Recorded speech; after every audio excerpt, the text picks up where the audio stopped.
Hey, how's it going? I hope you're gonna have an amazing weekend. It's Friday, it's time for viewers' comments. Let's get right to it. I know you put a lot of sarcasm into this, but for example, our bassist is the best musician in our band. Wow, man, if the bass player is the best musician in your band, I highly recommend taking some music lessons. I like that you say that bass players are too cheap to change their strings, and you show them a $3,000 bass with a 400 pedal. Are you insane? Ha ha ha! Do you know your audience? Yes, most of them have jobs. Have you ever considered getting one? And now it's time for the butthurt of the week. Okay, Mr. Angry Engineer, your tone is for yourself first. The audience feeds off your reaction to your sound. If you think your tone sounds like shit, chances are you aren't impressing anyone out in the audience either. I'd rather impress the two other guitarists in the crowd than nobody. You're right to say that good songs and performance come first for sure, but things can always be a priority. But to suggest having the exact tone you wanted for a performance wouldn't make a difference, it's just plain dumb. You really believe that? You really think having a better tone is going to give you a better performance? What kind of lame-ass excuse bullshit is that? I've went to go see I don't know how many bands play on crap equipment and just completely tear it up on stage. Maybe out of the frustration that they had such shitty tone. But to suggest that playing through a bad amp and having not the greatest guitar tone in the world is going to hold back your performance, come the fuck on. That's absolutely pathetic. Now go right, I will not let my tone affect my performance 1,000 times.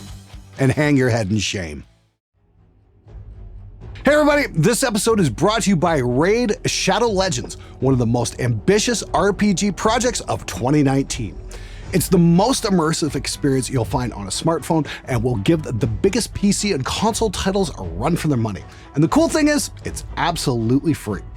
It's got everything you'd expect in an RPG: killer graphics, boss fights, PvP battles, and an actual story.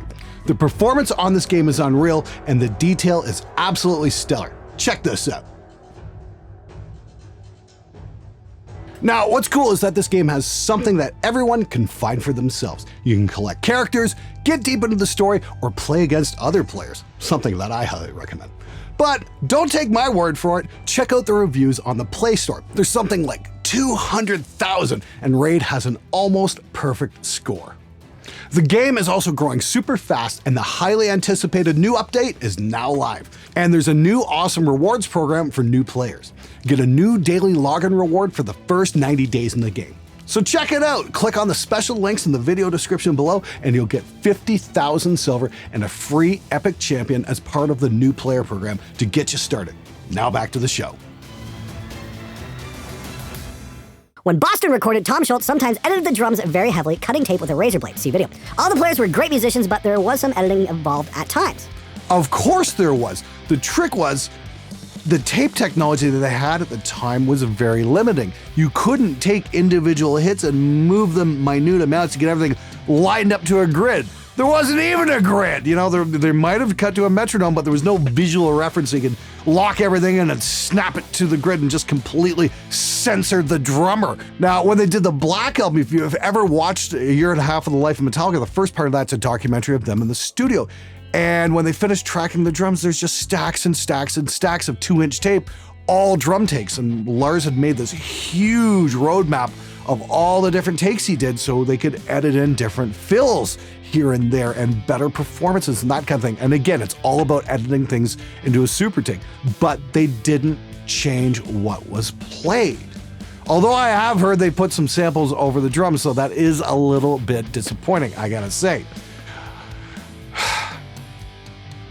That's why I still love British Steel.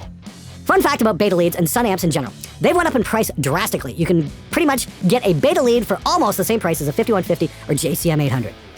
Wow, I had no idea that they've gone up in price that much. I got mine right around the time Red Fang put out that video for Prehistoric Dog. I kind of fell in love with that tone. I'm like, yeah, I gotta have one. And I think I paid about $400 for mine used, and it was probably a little bit pricey at the time, but you know what? I'm really glad I got it. And I've used it on a few things, and I've definitely got to do that video at some point. That video is coming, please bear with me. I'm also going to be taking a look at a bunch of other different really cool amps that you might be able to find for not a lot of money. Apparently, yeah, if the Suns have gone up in price, that kind of sucks, to be honest with you. I'd start taking a look for older Gallien Krugers, because those can be really cool amps. Since you've always opposed layering drum samples with a live kit, have you ever tried mixing multiple takes of a live kit with the same drummer, just playing slightly different between takes? Assuming you can find a drummer useful enough to play multiple takes, that is. Actually, that's something I do on pretty much every single project. Is all track and drummer will usually do maybe 4, 5, 6 takes, and I'll comp down the best bits of each take into a quote-unquote super take. The trick is I'm not manipulating the drummer into playing something he didn't play. All I'm doing is taking his best bits forward. It's still very much a human performance. Now, the difference between editing stuff to bring the best bits forward and then time aligning is with time aligning, we lose the humanity and heavy metal turns into EDM with distorted guitars. And, well, that just plain sucks. Unless, of course, you're in an EDM band with distorted guitars. That's a little bit different. But generally, when I put on a metal record, I want to hear metal! This is my 25th time watching this video. Love the amp redemption. What can I say? That amp sucked. You would be seriously pissed at several record companies if I told you how they promoted bands. I'm sure you heard of things people do to get attention any way possible, but most record companies, mainly pop, sit back, wait for the rich kids to pay their own way as their labels have a PR for themselves. Some only started with a roster including the main circle of owners, board directors, etc. But what is seriously sick is how they ensured some of their ongoing selling artists by targeting anyone who was a threat, like All Corps, Spying with Hookers, etc. And to know a few such as Metal Blade and other metal labels who worked hard for their shit, these companies were targeted by religious groups, mainly Christian. That's right, I said it, not Muslims. And when I say targeting, I mean things like calling social services on parents at the companies so CPS can take their children away, alleging that their targets owned guns, did drugs, and sold drugs, and were schizophrenic, etc. Yeah, you know what? I lived through the 80s. I saw a lot of that bullshit going on where you had preachers, just spewing absolute nonsense, like that's any different from any other sermon. For example, I remember the Michigan Death Fest back in the early 90s, and Toronto band Sacrifice was playing. And some blowhard preacher got up there and said that the reason they were called Sacrifice is because they sacrificed live animals on stage, just to stir up some controversy and gain moral points. Meanwhile, those of us who were in the scene are kind of like, what the fuck is this moron spewing? And why does anybody believe his bullshit? Now, I am in no position to tell you what you should believe or what you shouldn't believe. All I can say is this: please question those that claim to have moral authority over you. Dude, I don't know what you did with the lighting, but it's great in this video. Dude, you're not the first person to comment on that. I got a serious lighting upgrade courtesy of Aputure. I had the good fortune of going to the Cinegear Expo at Paramount Studios in Hollywood with Rudy Ayub. I don't know if you guys have watched the show or not. He's hilarious. Anyway, bumped into the Aputure guys and I mentioned to them how much I really loved Peter McKinnon's video he did on their stuff. And, they were kind enough to send me some of their lights to try out. I don't know if this video is live yet or not, but I've got an unbox and just kind of a brief product overview, but you can be sure I'm going to be using these Aputure lights for quite some time because, yeah, I think they're absolutely stellar. And I've had a lot of different lights over the years, home-built ones. I've got some old tungsten ones from the Fresnel days, that kind of thing. And those are really cool, but these Aputure lights have probably got to be the best I have ever used in my entire career. Wow, I am completely blown away. Speaking of Joyo, what about the Nano Hotone amps?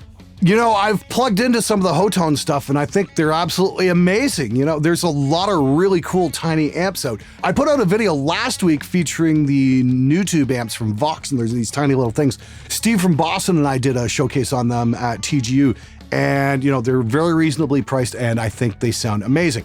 I would love to get some of the Hotone stuff on the show. I'm talking with them. I think it's going to happen at some point, and maybe we can do a giveaway or something like that as well, because I think that would be super awesome. But I'll tell you this, I definitely prefer those little micro-styled amps over, the crappy little digital combo amps that you get with the tiny little speaker, and they just suck ass. You're far better off pairing up one of those little amps with like a Harley Benton 1x12 or 2x12. You're going to get an awesome tone. I'm in a hard rock band and we can't find a bass player. Should we go on without a bassist or keep trying to find one? Cheers from the great US of A. I highly recommend getting out there and playing some shows. If you have to go with a program bass player, do it.